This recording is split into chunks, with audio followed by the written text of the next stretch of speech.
Welcome to Decentralized News, our weekly coverage of Bitcoin, cryptocurrency, DeFi, and the macro news that affects it. Welcome in. This is Pyre DeRees, joined by my co-host, Ozzy. This is not financial advice. Please do your own research, but let's jump right in. We'll start with macro. In the U.S. economic calendar, what's upcoming? We're a couple weeks off from the next Fed meeting, but we'll get unemployment at the end of this week. And then we had Core PCE numbers came out hot. So Core PCE inflation is the annual Core PCE price index, the Federal Reserve's preferred gauge on inflation, edged higher to 4.7 from 4.6 in this compared to analysis forecasts, of 4.6. So coming in hot, and now the market is seeing a 60% chance of a rate hike. And I remember last week we were like, oh, it was almost no chance of a rate hike. I think it was almost 80% against a rate hike. And outside of Core, just PCE itself came in at 4.4 over expectations of 4.2. So it really did run quite hot. Even 0.1 or 0.2% is quite hot year over year, and especially when you look at it on a month over month basis. And its Core PCE was up in April compared to March. So March was 0.3. So this is not the direction that the Fed wanted. What was even worse was for the market was on Thursday, GDP came in at 1.3 for Q1 compared to 1.1 expectations. So the economy is stronger than expected. And then initial jobless claims came in at 229,000 instead of 245,000. So we're talking a massive difference. And the numbers from 2 weeks ago on jobless claims were scaled back, which means essentially labor market is stronger than expected. Inflation is running hotter than expected, and the economy is stronger than we're expected. So we're essentially seeing a perfect storm for higher for longer when we look at current discussions and economic data for rate hikes. It's surprising to see how much can change in a week. Oh, absolutely. Even day to day, we're seeing a slight shift in favor of less rate hikes, no more rate hike today, but we're seeing it's a massive difference. It was 75% last week for no rate hike and 25% for it. So that this is a major shift. And we're starting to see the market wisen up a little bit. And although we're still seeing ridiculous number of contracts for rates well below even the current rate at this time, it's not nearly as bad for looking into December. Forecasters are smartening up a little bit, and we're seeing and accepting the reality that higher for longer is going to happen. So higher for longer, and maybe a little higher before we go longer. Maybe another bump up. The other big macro story is the debt ceiling that's going on. The coin saw a little bit of a pump yesterday on news that a tentative agreement have been reached. This is a promising headline. They're not out of the woods yet. So pass the House Rules Committee tomorrow or today if you're watching the stream on Tuesday. So that's a pretty major step. It needs to pass there, and then it's still got to clear the Senate, where any single senator could stall progress for several days, with the big X date being June 5th. So we're really looking at, it seems like an agreement, but still quite a few steps ahead. Hurdle. So one of the kind of inside baseball things, the current Republican House Speaker had to make some concessions. There was a bunch of votes for him to become the House Speakers, and he had to make some concessions. And one of the concessions he had to make is in this rule committee. There are three. Normally, they would be really close allies to him, and right now they're far right. So there's still some worry that all three of them would have to vote against it, but There's just a little bit of worry there because of the concessions he made to become the speaker. But on the Senate side, they do think they have the votes from centrists like Democrats to break a filibuster attempt that could be. They would need 60 votes so that senators couldn't stall it. A single senator couldn't stall it. But yeah, we'll see how this plays out. Still some high drama and some volatility in the market, but I think the expectation is still that a deal will get done. Yeah, which is good. We don't know the details of the deal, and I think that will have a major impact on what happens with crypto. There's been talk from Biden and other members of the Democrats that closing tax loopholes for crypto and going across against wealthy crypto investors, quote unquote, is a key part of this debt ceiling plan. So we'll see what that looks like and how that'll affect this debt ceiling deal. But they've also announced that historic cuts in spending. So we'll see what that means as the more details come out. But it's interesting because the US is a little bit of a counter to Germany, who's officially entered a recession with reported 0.5 and 0.3% drops in the last 2 quarters, which is technically the definition for a recession. But their central bank is expected to continue interest rate hikes in their June 15th meeting. Kind of seeing very different stories in Europe compared to America right now. The US still very strong economy, but likely to continue to see rate hikes. Germany starting to see official signs of a recession and still expecting to continue rate hikes. So yeah, a lot of people have been predicting a recession of some sort. So seeing this news out of Germany is a little bit worrying, that's for sure.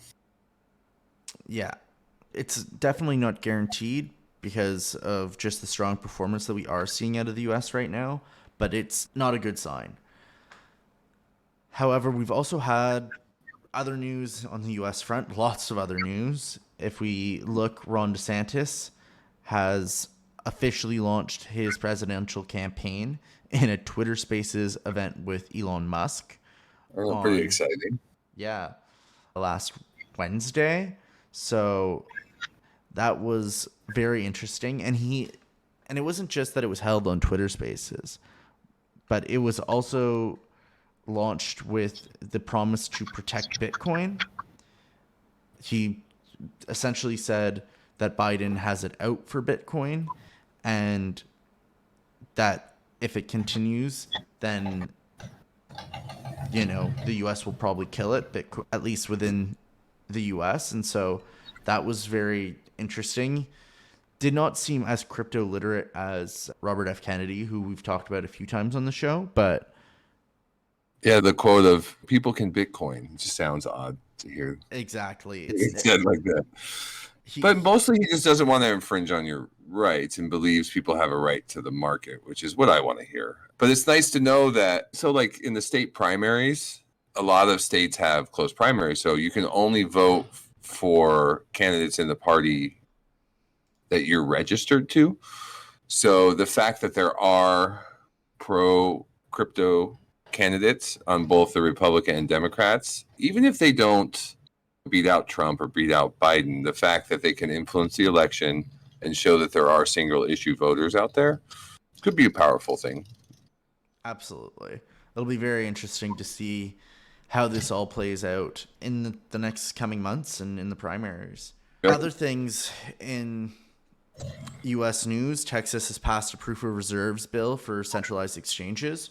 Probably one of the most commonsensical pieces of legislation around crypto in the U.S. right now. So that's quite positive to see. Yeah, this is all while central exchanges seem to be losing money to DEXs with all the meme coins going on. It's kind of interesting. Yeah, that's true. It seems like common sense. Volumes on DEXs, on centralized exchanges, are at all-time lows right now. And we're seeing volumes on exchange of Bitcoin and ETH hit very low levels as well. So we're seeing a very interesting Interesting move. So I know this is a little bit out of line, but we'll show the story. And Hotbit is closing. That's a centralized exchange. yeah, it's another one of the centralized exchanges that's closing. They're allowing everyone to withdraw. They're stopping all trading Yeah, on they're May kind of. 22nd. Yeah, So they closed it about a week ago, yeah. but they're giving everyone till June 21st to withdraw their remaining assets. They did cite FTX and the bank crisis as being issues that kind of helped resulted in this closure. They're saying just continuous outflows of funds from centralized exchange users and deteriorating cash flow just made it unattractive to continue operating. Yeah, it's always interesting to hear the reasons they cite. And they're still bringing up FTX and the banking crisis. They talked about the USDC off-peg incidents too, which I haven't really heard brought up too much recently. But yeah, they did bring up continuous outflow of funds from CEXs and from centralized exchanges in general. Yeah, it was interesting to read that. Just moving on quickly, just because we talk about Russia a lot, there was a little bit of an update. So Russia is working on kind of comprehensive rules to govern crypto in the country. They were considering a single centralized state-run exchange, and they've scrapped that, and they're working towards comprehensive legislation in general to allow crypto exchange to operate in the country. There was some idea that they were just going to have one centralized exchange, but they're going to allow exchanges and just create comprehensive legislation for them, but they would be able to settle cross-border payments that bypass sanctions. So they're still working towards that. Yeah, But that was the update with Russia. that's while Coinbase continues to battle with the SEC. They filed a new complaint this week. So that, which is pretty interesting. Basically, they're saying that their mandamus was warranted. So that's essentially their challenge that they posed with the previous allegations. And basically because the SEC's made up its mind to deny Coinbase's petition and that the SEC's delay is unreasonable even if the SEC had not made up its mind on Coinbase's petition. So this is another move The next step. and the next step in the battle for not allowing regulation through enforcement to reign and totally terrorize and freeze the crypto industry within the US. So Yeah, that kind of reminds me. It's not a story we included, but don't they have an ad campaign going on too? yes, they started an ad campaign earlier this week to try to help promote crypto and crypto education. So paint it in an overall positive light. There's a lot of FUD out there, especially in the mainstream level. So it's nice to see a group. I don't know if they can combat the overall FUD that's out there in the US right now. especially the national security arguments that we're hearing out of the current administration. I think that makes it really hard for Coinbase, and for crypto as a whole. But I'm hopeful that we might see crypto prevail. There's still adoption. Nike launched their first NFT. It's a After huge their dot swoosh addresses. Let's be clear. They also had their dot swoosh addresses like a while ago. That was like an access pass, is my understanding. It's like you had to get a dot swoosh. So you need one of those access NFTs in order to purchase. This is the first that was just given to you. You just sign up for their program. And I think it takes a couple days, or it took a couple days for me, but then you have access to purchase the NFTs with the access pass. So I think that's just like a gatekeeping type of NFT that doesn't cost anything. Yeah, no, I'm just saying it's not technically their first NFTs. But for sale, these were for sale. These were about $20 a pop. You could buy 4 of them. And you just get the shoebox. You can either buy old school ones or new school, but they haven't been unveiled. You have till the 31st to buy them. And I think sometime next month we'll be able to open the boxes. Excited. I'm going to leave a couple closed and open a couple. Yeah, that's cool. We're also seeing GTA 6, probably one of the biggest games for AAA games for gamers, to incorporate a play to earn model featuring crypto in its next game. This is rumor. This is like straight rumors. Yeah, it's not anywhere near confirmed, but there is a lot of observation that it could adopt blockchain technology, especially for microtransactions and certain mechanics. That's pretty cool because It would be huge. GTA is just an industry leader, just in terms of a video game. Everyone knows GTA. exactly. I've never played a GTA game, but I know GTA. And this Yeah. follows comments Huge from franchise. one of the developers at Polygon who says that they see Web3 gaming as being a major driver for mass adoption in crypto. And so I think that's a pretty big sign that we're now seeing rumors about GTA And 6. they like to make a splash. So GTA 5 came out in 2013. So there's a lot of development, and when they come out with the next one, they do want it to splash. They did a small update on like certain versions of GTA 5 where there was some type of stock market and some transactions going on. So people are reading into that a little bit. But yeah, there could be. It's not talking about NFTs, but more of a play to earn is what's being rumored.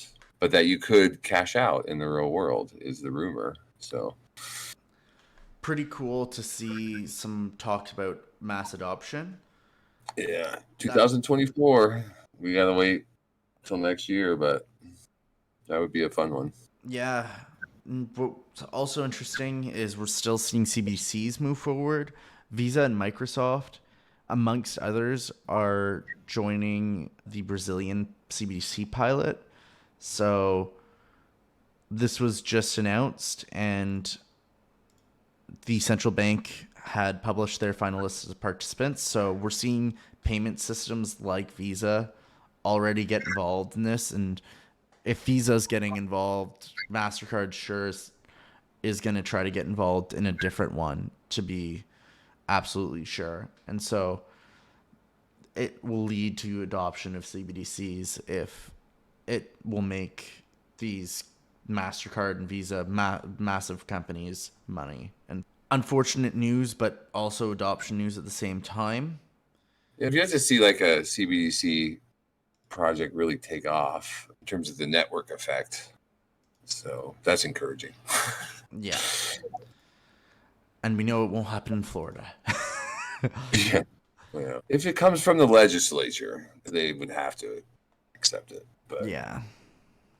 it's not going to come from the Fed. They're not going to take that line down, that's for sure. Then we're going to just give you guys a little bit of an update on the Ledger kind of situation. It's been ever evolving drama from a terrible PR team at Ledger. They finally decided to open source their recovery protocol code in order to essentially ensure its security and follow what some of its competitors like Trezor have done. It's also delaying the rollout of this firmware update, and so you will have more time and you can decide whether or not to move forward once you examine the code. So that's something big. Did you see the interview with the CEO? He was, I forget which podcast he was on, but he basically admitted that the way he phrased it was like, there's nothing to worry about. We're good faith actors. The only thing you have to worry about is if we actually get subpoenaed, which just doesn't happen very often. And the interviewer came right back and said, I forget which company, but Coinbase was subpoenaed for 10,000 different, for anyone over a mass subpoena is possible. He kind of threw that right back in his face. Absolutely. And he said that they would comply. It was a massive red flag story. Yeah. It shows that there are still flaws in the system, and it shows that Ledger needs a better PR team. Trezor sales are up 900% amid this Ledger controversy, despite the fact that cybersecurity firm Unciphered successfully hacked the Satoshi's Lab Model T cold wallet from Trezor. So yeah, just be careful jumping ship and moving money around quickly without researching a little bit. I have a little bit of a theory on why Ledger might be doing this. And one of the things is that they have altcoins. They support altcoins. It's not Bitcoin only. And those, a lot of them will be labeled as securities. And in order to comply with future laws, I think my theory is they will have to allow the government access in cases of national security or illegal activity in order to operate with these altcoins.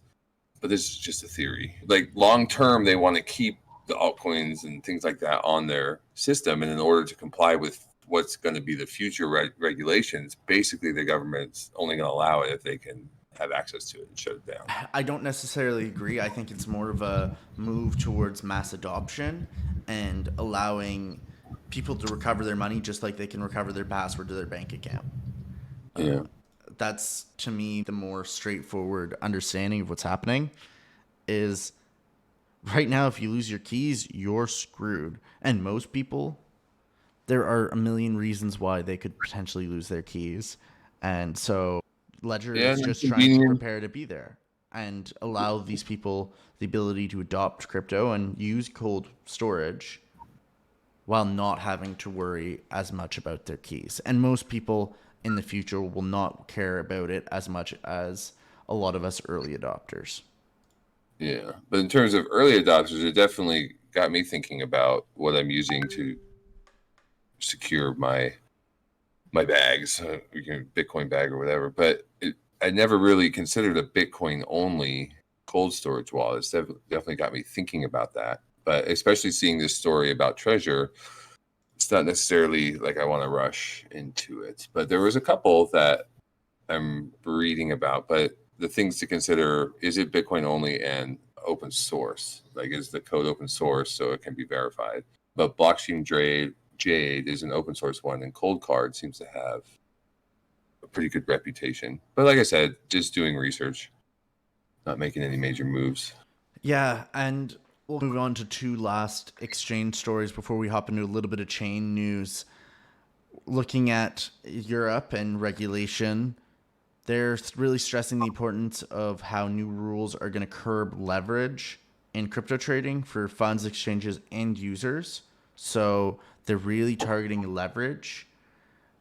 And in a realm where volumes on centralized exchanges are decreasing and we're seeing decreasing access to leverage, that could be a massive killer for centralized exchanges because people will use DEXs or perpetual options platforms that are decentralized so that they can get around these rules around leverage and some of the security risks with centralized exchanges. And I wouldn't be surprised if more and more exchanges slowly shut down because the cash flow just isn't there anymore. But we've also got a story that will counter that because OKX has just expanded their token offerings for Hong Kong retail investors. And that's a massive move that we're now seeing Hong Kong getting more and more access to crypto. And they're being allowed to do it in HKD, which is the Hong Kong dollar. And they can bring it on with their credit cards, Apple Pay, or peer-to-peer. There's been a lot of excitement about what's going on in Hong Kong. Yeah. But a lot of it's just been hype. So it'd be interesting to see it unfold a little bit. Yeah, so more offerings. We'll see if people will take advantage of it. There was apparently an ad run on the Chinese television promoting crypto, according to Binance. So there's some rumors whether or not that could fuel a bull run, but again, rumors. So yeah, I want to see the rubber hit the road in Hong Kong. There's been a lot of talk about it for 6 months now. Yeah, so we're starting to see the rubber hit the road with these greater offerings, but still nothing massive just yet. Coming back to the States, with getting some chain news with Ethereum. This was a quote about Ethereum falling under the jurisdiction of both the U.S. Securities and Exchange Commission and the SEC. This is a little confusing. Yeah, so it's going to be under the SEC and the CFTC, at least That's the claims of a former CFTC commissioner Oh, okay. and a SEC general counsel, Wow. Dan Berkovich, if I'm pronouncing his name correctly. So he did that on the Unchained podcast, and that's pretty interesting news and cements our discussion of that turf war and where Ethereum will fall in that turf war, because both the SEC and the CFTC have tried to lay claim to it simultaneously. So this could be very interesting to watch moving forward, and whether Ethereum gets dragged into the court of law as they try to regulate through enforcement. Well, one of the things they've regulated is like Kraken had to get rid of all their earned products, like any type of earned product. And right now, people are staking a lot of ETH. Yeah, except that's not necessarily promise of returns, and we're not really sure if Yeah, that. how's that going to play out, though? Yeah, how's that going to play out? No one knows. Yeah, That be interesting to see. very interesting to see. What I'll Um, be, I'll yeah, be watching this one for sure, seeing how it evolves. the staking from Ethereum came because of a hard fork. I don't think it's quite as drastic, but BNB Chain announced the date for their Luban hard fork. Yeah, the Lubin hard fork is not nearly as groundbreaking as the last Ethereum hard fork. It's been announced for mid-June, and it involves a few interesting kind of upgrades. The first one is introducing fast finality, the first part of that mechanism, which would allow for essentially transactions on blocks being finalized much quicker. Right now, it takes about 21 blocks before we can truly finalize a previous block, and like guaranteeing that it won't be reverted forever. And so this is a interesting upgrade, but also just helps potential speed of the chain, and really kind of seems like an interesting and important mechanism as we move forward, relying on a much more firm process rather than a randomized process for finality. Yeah, maybe technically important, but in kind of a sexier story, Binance entered the NFT lending space, and they're starting with ETH loans. Binance NFT Marketplace has introduced a new feature that enables users to borrow cryptocurrencies using NFTs as collateral. The current interest rate on the NFT loans, and it's like blue chip NFTs, the current interest rate on the NFT loans is about 7.91%, and and the loan value ratio from 40 to 60%. And there won't be any gas fees or transaction fees. So you can leverage, if you have some blue chip NFTs, into some ETH if you so desire, if you're willing to pay 7.91%. If you got a fancy idea, you think you can beat that. I think this is huge just because one of the biggest complaints you always hear about NFTs is that they're illiquid. And Right. so these lending platforms provide the ability to get some liquidity from Yeah, your without giving up NFTs. your asset, which is nice. Yeah. And comes on the heels of NFT marketplace competitor giant Blur. They launched their own NFT lending protocol earlier this month. Yeah, called With Blend. success. Yeah, Blur Blend.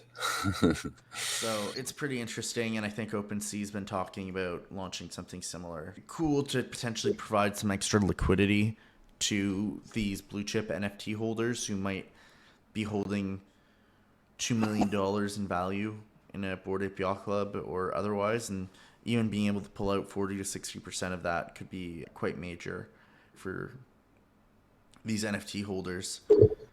But bringing in a few last stories, we got XRP. Everyone keeps saying that case is going to be done real soon. Yeah. They purchased Pantera Capital's stake in the Bitstamp exchange. This is just after they've launched their own CBDC and stablecoin development platform and launching platform. So this is pretty interesting. They're explaining it by business diversification, so diversifying just outside of their chain and CBDCs. But they've also announced a plan to allocate up to $1 billion for acquisitions and takeovers of other companies. This is pretty major, and XRP is making some moves. They're being a little bit bolder now, and that's why people are thinking that we're probably going to see a ruling in their case very soon. A settlement. That would be huge. I would like to see this come to a close before kind of the next halving cycle and all that. See it just come to finality, get a little clarity on regulation in the United States. What's going to go on with all these altcoins and cryptos? Absolutely. Speaking of altcoins, and Toncoin, which is the Telegram coin and ecosystem, they have announced a $250 million fund, like an accelerator fund, to help develop on their chain. The Ton Accelerator program has announced of this $250 million, it will allocate $25 million this year to projects that have potential to make a significant impact on expanding the Ton ecosystem. They're going to be offering $50,000 to $250,000 per project, and it comes with mentorship. So yeah, I thought that was a pretty cool idea. Very cool. And I guess our last story is Doge. Doge is always rumored on what's Elon going to do with it. Is it going to become the currency of Twitter? Elon's come out with a very counter statement to a lot of kind of the hype that people feel around Doge, and says, don't be excessively optimistic about Dogecoin. He's previously said that it probably won't. He isn't going to use it as the currency of Twitter. But then he did the whole Doge as the Twitter logo fiasco. So Elon's trying to push back on potentially that lawsuit, saying that he manipulates Dogecoin and he manipulates the Tesla stock. So very interesting kind of statement from him, saying don't be too optimistic about Doge. Don't be excessively optimistic. So You know who didn't listen to him? you?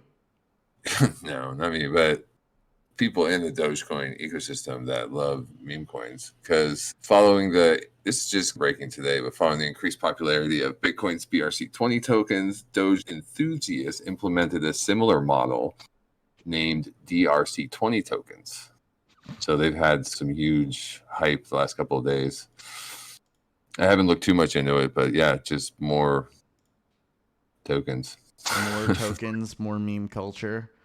Yeah, it's not going away that easy this time around. No, it's Like still spreading. stuck velocity. But yeah, keep an eye out if you like to play around with that kind of stuff. DRC20 tokens coming soon, or maybe already out. It might be too late. Yeah. But it's in their hash rates going up, their volumes going up. So something going on. Yeah. So thanks everybody for listening to Decentralized News. We post to YouTube first, so please consider subscribing to catch our videos as soon as they drop. Our goal is to provide unfiltered content that will help foster genuine discussions to help the entire space grow. Please remember, this is not financial advice and we are not financial advisors. This show was presented for educational and entertainment purposes only. Please do your own research before making any investment decisions. Thanks for your support and stay tuned for the next episode. Thank you, everybody.